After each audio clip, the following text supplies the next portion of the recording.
My name is Luana, and in today's video, we're going to be looking at the Ielts. So the Ielts is a test that a lot of ESL students have to take when they want to go to a Canadian university, an Australian university, an English university. So when they want to study overseas, or oftentimes when they want to immigrate to one of these countries. So we're looking specifically at the speaking part of the Ielts, part 2. So the Ielts speaking task is split up into 3 sections. We are going to be looking at section 2 in this video. So let me first explain what happens in section 2. And then we are going to look at some tips on what you should do if you want to do well in this section and things you shouldn't do, okay? So let's get started.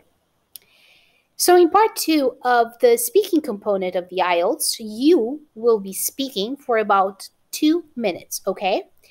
So this part lasts, it actually lasts for about 3 minutes. So you have 3 minutes.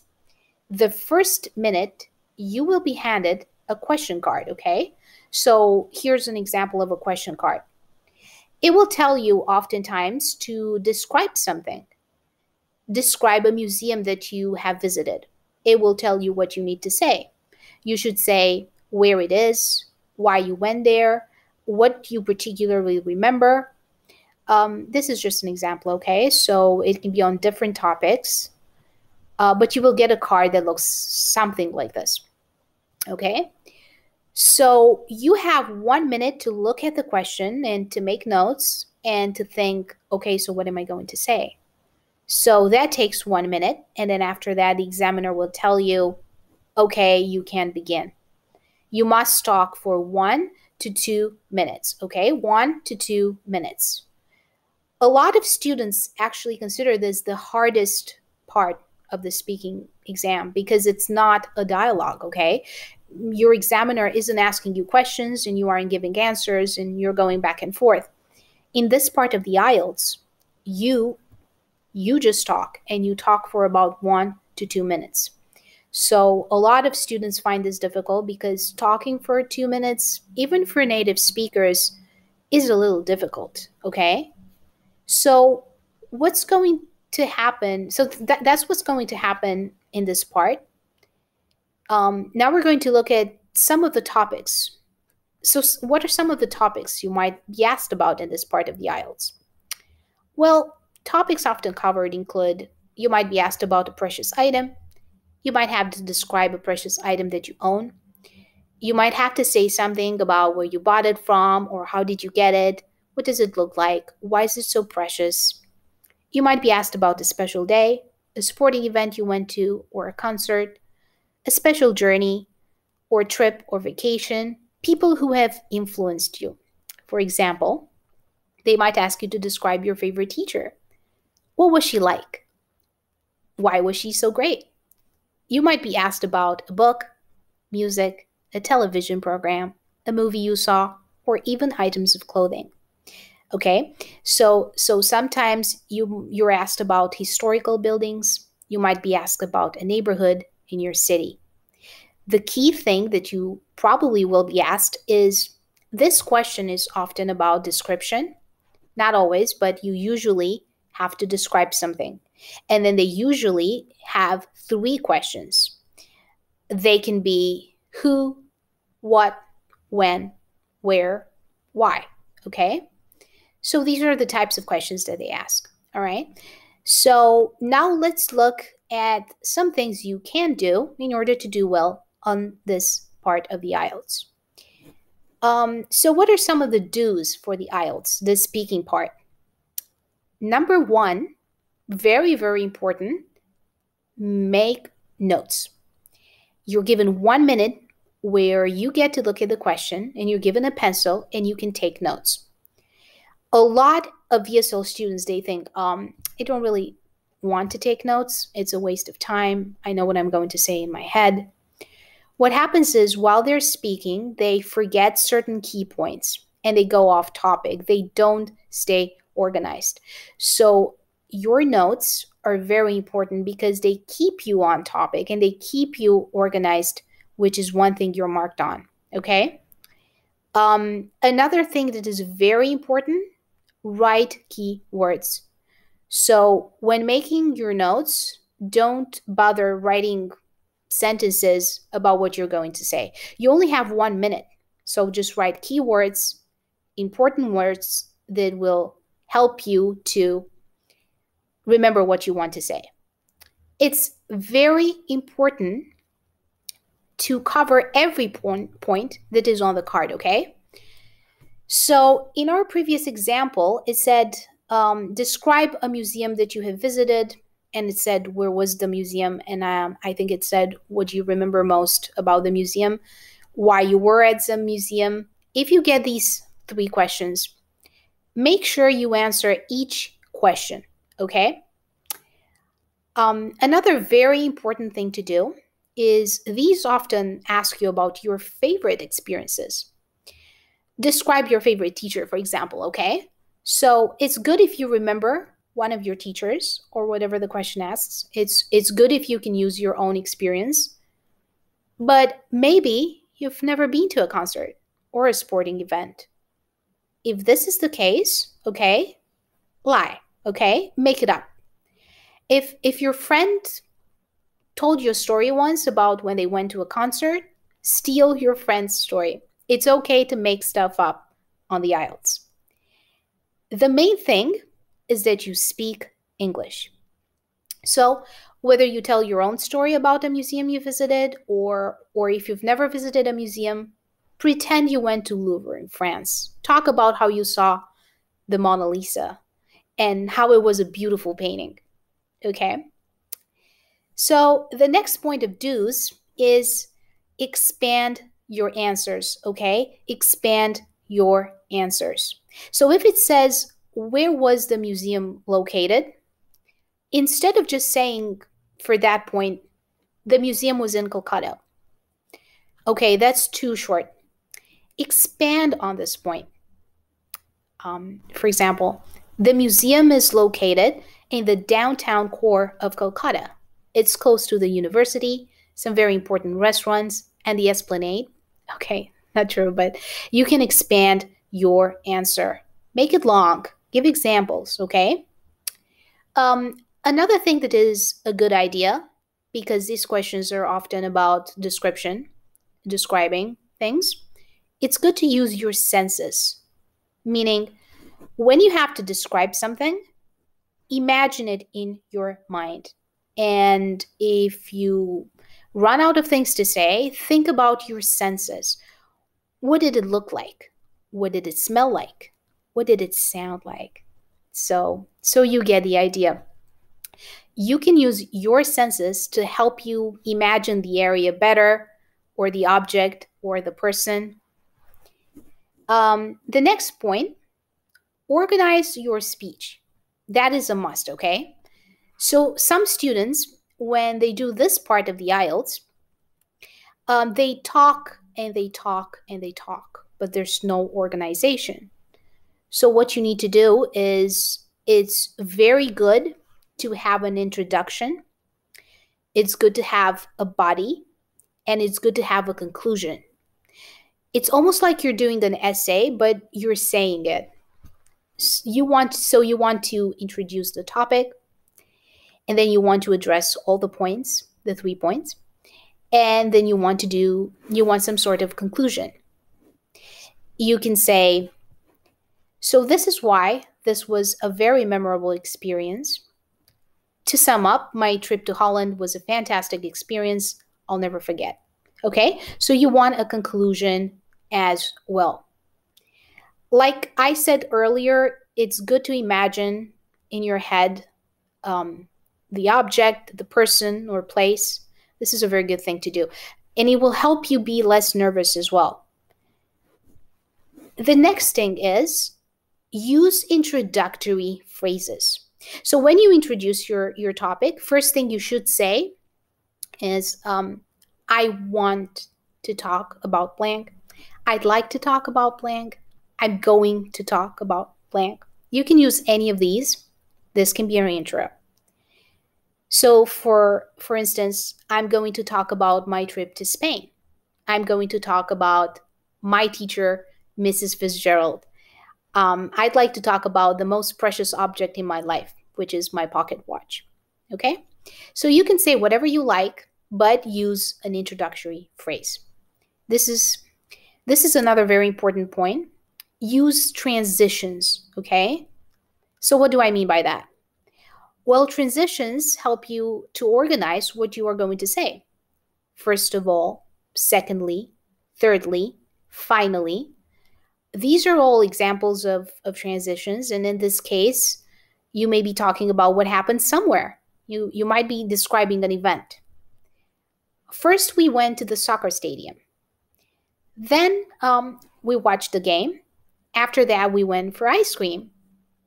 So you can use these types of transition. These will help you in your cohesion mark. So your fluency in your cohesion mark. Finally, very important, speak loudly, okay? You don't want to mumble. You don't want to be shy. You want to be confident, so be confident. Make eye contact when you talk. Speak loudly. These are all important tips. Another thing, practice, okay? Practice talking for 2 minutes. This may be something that you have to build up to. For some people, talking for long periods of time is very difficult. So maybe speaking English for 1 minute is really difficult for you. Start with 30 seconds. Then move on to 1 minute, then 1 minute and a half, then 2 minutes. But you must practice speaking for 2 minutes. One thing that a lot of people do is they think, oh, okay, I need to speak for 1 to 2 minutes in this part of the Ielts. That's true. But the closer you get to 2 minutes, the better. So if you're at 1 minute, that's a little bit of a short answer. Ideally, you want to be able to speak for 2 minutes, okay? And also, don't rush with what you're going to say. Speak nice and at a good rate. So not too fast, not too slow. Okay? One other thing I wanted to say about do. Oftentimes you will be using the past tense. So for this part of the Ielts, the past tense is very important. So get used to talking about your past experiences using the past tense. All right, so now let's look at don'ts. So now I have a list of things you should not do. So don't do this. The first one, a lot of ESL students want to do this. They want to memorize answers in advance. So they will look up a whole bunch of different questions and then they write down what they're going to say, and they spend so much time memorizing for each question. This is not a good idea. Because first of all, it's easy to tell when you've memorized something. It doesn't sound natural. You're going to lose marks if it sounds like you've memorized something. And there are just too many different questions that they can ask. So just don't memorize answers, okay? That's not a good way to prepare. Instead, focus on expanding your vocabulary, okay? Expand your vocabulary. Practice talking about museums. What words do you need to know where you can talk about museums? Same with objects, teachers, how you can describe someone. So how you can come up with descriptive words. Expand your vocabulary. That would be a better way to prepare for this, okay? Don't write too much. I told you for the first part of this section, you get to write for 1 minute. Don't write full sentences. It's good to write about 1 to 2 words per point. So there's about 3 points. So 1 or 2 words is good. Don't panic, okay? A lot of students, as soon as they get to this part of the exam, they get really nervous and they panic. Their English just goes down. So don't panic. Use stress management techniques. Breathe. That's a good thing to do when you're nervous. Okay? Imagine you're in a nice green forest or a nice speech. You can do these things. It will help you not to panic. It's also good before the IELTS, I find, before the speaking part, if you can go on a walk. Walking actually calms your heart. It calms you down. It's a good thing to do. Next thing is, don't focus too much on one point. So there are 3 things you will have to address at least. Don't spend your whole time talking about the first thing. So for example, if you have to describe your favorite teacher and the first question is, when did you have them? When did you have her as a teacher? Don't spend your whole time covering this point, okay? Make sure you cover each point they ask you to. Don't use boring words, okay? Remember, you're getting marked on vocabulary. So you want to use interesting vocabulary. So for example, good, that's a boring word. Bad, again, a boring word. Use something interesting. So for example, my favorite teacher was really exciting. She was very enthusiastic. That's so much better than just saying, my favorite teacher was good. The museum I went to was bad. No, use something better. Don't give short answers, meaning you have to talk for at least a minute. Make sure you do this. It's better to even talk for close to 2 minutes.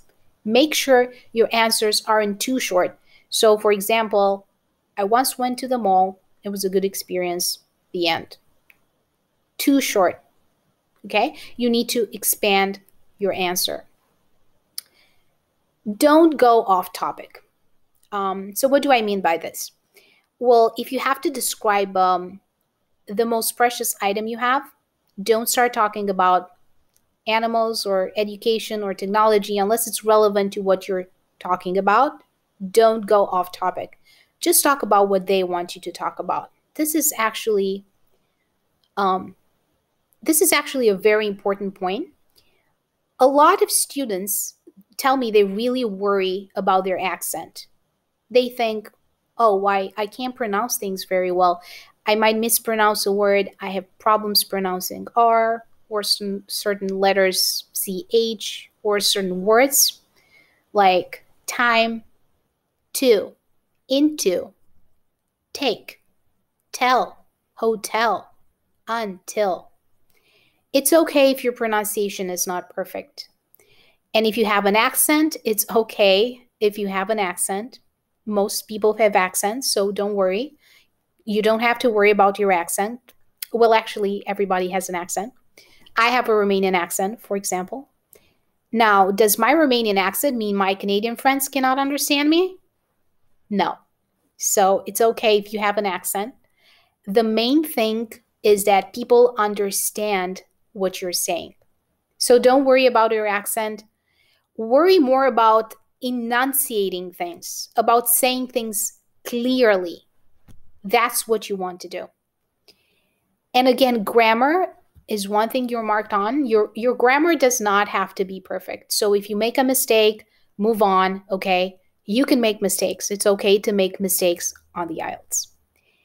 I wish all of you the best of luck on your test. And remember, it's not all luck, it's all work. And make sure you put in the work for that. And that's it for this video. You can also visit us at our website, www.suravsurclasses.com.